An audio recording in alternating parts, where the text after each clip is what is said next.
Welcome to the Genius Factory. Enjoy the video. You start by confirming prerequisites: an active cellular plan that permits personal hotspot and your carrier account info. Once done, unlock the iPhone and open settings, then tap cellular. This is where you check signal, data status, and whether hotspot appears. Make sure you know the phone number and the account PIN or last four of SSN. Carriers often ask these.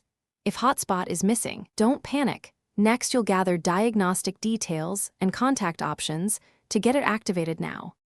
Once you have your account info, collect device specifics: iPhone model and iOS version from settings general about, plus any carrier settings or APN values. Try quick troubleshooting steps first. Toggle airplane mode for 10 seconds, flip cellular off and on, restart the phone, and install any carrier settings update that appears. Make sure to check settings personal hotspot and read any error text. These messages tell the carrier what's wrong. If still unresolved, you're ready to contact the carrier directly. Now contact the carrier using their app, support number, or SMS shortcode.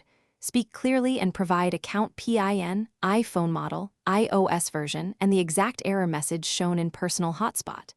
Ask them to verify plan eligibility, push carrier settings, reset your APN or provision tethering on the account, and request a confirmation or ticket number. Once they confirm, restart the phone and recheck hotspot. If it still fails, test with another device or SIM and report timestamps when escalating for faster resolution. Thanks for watching. If you found this helpful, don't forget to like and subscribe.